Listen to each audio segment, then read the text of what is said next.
बिस्मिल्लाहिर्रहमानिर्रहीम। अस्सलाम वालेकुम रहमतुल्लाहि वबरकातुहू। नाज़रीन हकीम हाफ़िज़ मोहम्मद वैस बासी आपकी खिदमत में हाज़िर हूँ। सर्दियों का मौसम है तो पहले भी मैंने इस हवाले से वीडियोस बनाई हैं।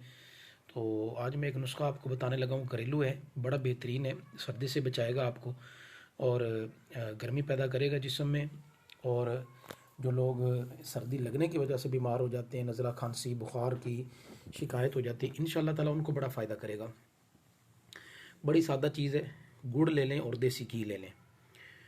लेकिन ये है कि गुड़ आप देसी लें, खालस देसी हो, उसमें चीनी ना मिक्स हो, क्योंकि आजकल बाज़ार में जो अक्सर मिल रहा है उसमें ना चीनी मिक्स होती है। चीनी वाला गुड़ ना हो, खालस देसी गुड़ हो और खालस देसी घी ले लें। अब इसका तरीका ये होगा कि घी को आप गर्म करें और गुड़ डाल दें, उसको आहिस्ता आहिस्ता पकाएं। जैसे ही वो गुड़ हल हो जाएगा तो वो एक मीठा सा मुरक्कब बनेगा और बड़ा कमाल का मुरक्कब बनेगा, बड़ा टेस्टी होगा।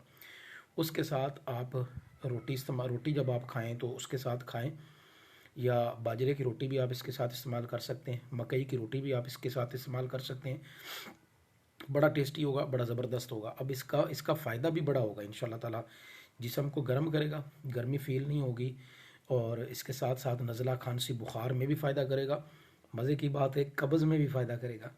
और जिन लोगों का मैदा ठीक नहीं, कब्ज़ की बड़ी शिकायत है हमारे पाकिस्तान में, बहुत ज़्यादा शिकायत है, क्योंकि देसी घी आंतों की खुश्की को ठीक करता है। तो इंशाअल्लाह ताला कब्ज़ का मसला भी आपका ठीक होगा। बड़ा टेस्टी सा, बड़ा ज़बरदस्त सा बनेगा। ये आप इस्तेमाल करके देखें, इंशाअल्लाह तबारक व तआला फ़ायदा होगा। आंतों की खुश्की भी ख़त्म होगी, और जिनका मैदा ठीक नहीं है, मैदे की भी ये देसी घी इस्लाह करता है।